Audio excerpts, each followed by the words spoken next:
Mark Tabu na Charlie Prince baza ko vivre lelo na kombo ya fe rigola na internet sans kombo ya fe rigola na émission na bango bakoka ozwa bato bakotala bango te bakokotisa pe jamais mbongo na chaîne YouTube na bango lelo so bakokotisa mbongo na chaîne YouTube na bango eza grâce ya kombo ya fe rigola parce que fe rigola neza sujet na bango fond de commerce na bango sans kotanga kombo ya fe na émission na bango bakokoka te parce que bargima bazoka toujours likolo ba œuvre ya faire likolo kombo na faire likolo ba sortie médiatique ya faire likolo ba ndako na faire likolo ba mbongo na faire likolo ba contrat na ye likolo ba collaboration na ye likolo ba mutuka na ye yango nde bazoka ngosiko sujet o bakoya kolobela po bazwa nini bazwa bato bakotala bango soka ba longoli kombo affaire bakotala ka bango jamais bakozoka su jamais mbongo bakoma babola bakomi ko vivre lelo na kombo affaire parce que il faut ba finga ka faire po bato batala ka bango soki lelo botangi kombo affaire te nanya kotala video na bino bokozwa bato bakotala bango te ngana za ambassadeur bangulwa avant naloba makambo na meki kotala kolanda bango to banda kolanda bango tukala mais lelo bamoni ki bakomi na suka lelo fallait apesa bango ordre ki no botanga suku kombo affaire te so tangi kombo affaire kozala nanga te bokobona ke bato wana bakotsa soularte bakoma ba vrai babola bazo vivre na kombo affaire bazo vivre na kombo mwana bato asali bango elote ba yaka toujours ba critiquer ba finga ba boya ye ba pousser bato ba yinaye mais bazo bikela nde yango mais soki congolais siko changer mentalité biki bato loko ba finga mututel biso siko to kolanda bango te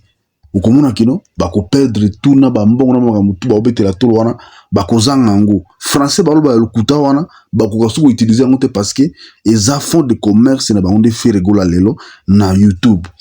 kombo affaire nde ozolesa bana na bango yosumbisa bango ezofutere bango bandako yosumbela mwa bamutuka yosumbela bango bakaribira sans kombo affaire bako existe te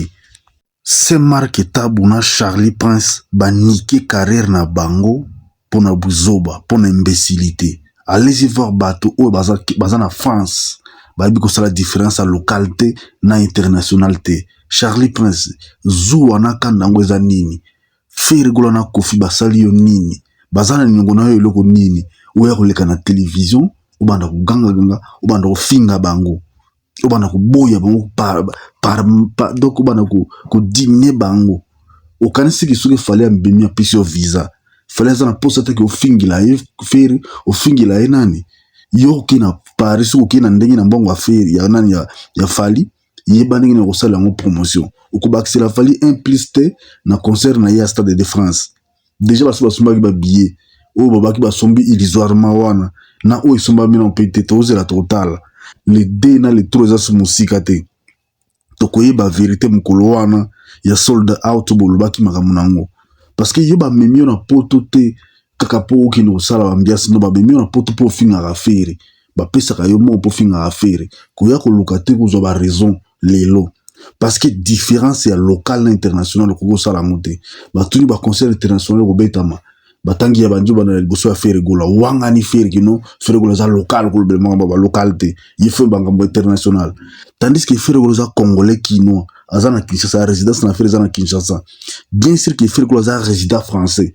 azana mikanda ko zala na poto azwango kala depuis za na maison mère mais mutu na fallait azwa document à partir ya nani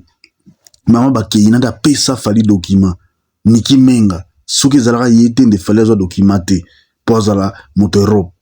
faire gola azwa ye moko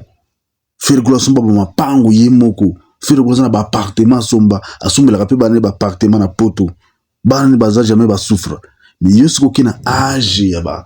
45 ans na poto oskomi loko mwana moke soi-disant moto tangi journalisme azan éthique et déontologie professionnelle te na plateau à télévision yo moto bi que nous aki mwana soki a fonctionner dans l'état congolais au fond déjà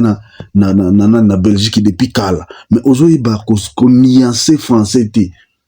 soko lobi ka français be ke faire gola obeta événement faire gola président international obeta na kor arena et ko changer ni ko longola yo nini est-ce que tout le monde qui ba niveau d'étude na bino ezaki ba niveau d'étude ezaki bakli yango wana c'est-à-dire que lelo faire gola comme si bino difficile a comme ko suisse bino mutu faire comme tambu sabino mutu parce que boyebi ko sala la différence te Olio sala chronique musique, yo sala chronique mafinga, o sala chronique ya ko dénigrer mutu, ya ko boya Fere, ya ko boya Fally, ya ko boya Kofi. Oko boya bango pona au détriment à Fally, pas à patron na yo. Mais au tiki métier, tant moto sala bon, prenons exemple hein, na lobby ma bête. Bolimbi sangana ba na loba hein. Ceux qui le fallait à tiki biso za soit invité. Oko lobela nani? Oko finga su bato nini pona carrière na yo ezala ko continuer. Non. Ceux qui peut le faire azati. Oko finga nani pozo ba vie. Parce que lelo audience ba otala bino ezaka détriment kombo affaire. Bato ba otala bino bi ke non boko finga affaire. Tant boko finga affaire faut ba zo ba argument ba ko nani ba ko recadrer bino. Lelo boko mo lia mbongo sima ya kombo na affaire na plateau à télévision. Sans kombo affaire boko bikate. Charlie pense yo lobi ki Fere na Kofi bangonde baza ba artiste ou fo baza ba faux artiste fo ba rapporter ba concert na bango ba tia ba date te Fally pour par rapporter la biso awa plus ya 18 dates akoki na Canada akobeto a quelques concerts en Afrique asalela ngote akola ka biso stade de Martin Ndolo makamusi de suite a pesa na date a betate oya jamais finga. Mais yo le besoin journaliste professionnel autant qui métier au banda ozaki mona au fonctionnaire à l'état congolais soki mona ambassadeur au fond na Bruxelles titan ozaki mona ti okolendo zongi na soki na 4 ndozonga ki na RDC yo moto vivre na communauté européenne mais ozana maele te koleka biso ba o to fandika na Congo esika salité esika buzoba tandis que moto no ya reporter plus ya 15 dates non azong atia ba date te ya bato musuza sujet parce que bino lokwa boye bani manda mo bozana mo quelqu'un abonné na YouTube bokoma ko boya ba artiste po bozora place mais siko ba artiste wana bazaka na ngona na eloko nini faire apesa yo to apesa ba occasion parce que les images existent ba image on a pesa na chaîne YouTube na yo ozo kene ko lembo la faire go la pendant période de confinement faire go la l'action na sala gym na yi ou yebi qui faire na Fally qui est le plus riche, qui est le mieux organisé entre les deux, c'est faire que nous avons mieux organisé. Namda kona na bova, azana sala gymnase na ye, na kati ya ndako, azana parking na ye ya munene, ayambaka jamais bateau, na libanda to na portail na ye, faire que la yambaka bateau toujours na ba salon na ye, à côté ça aussi na sala gymnase na ye, Fally pour pas tout le monde ba camarade na ye, Martin Bakola ya kotala ye. Betane boxe kaka libanda mais yo zana ba vidéo na chaîne YouTube na ndenge bo saka na faire gola na sala gymnase na ndako na kuna likolo na étage tango zo ya uganga ngakino faire gola na Kofi baza bato moko série te ba faux artiste Fally na ndaza international neza makambo belé mais faire obetaka concert en Europe Kofi ba obetaka concert wana en Europe ezana kisasa te ezana kisasa te Kofi Fally na ba obetaka 58 concerts par an comment fait-il 2026 yango attends un concert moko beti le tout ça le 15 mars concert moko te Fally beti soirée moko te Fally beti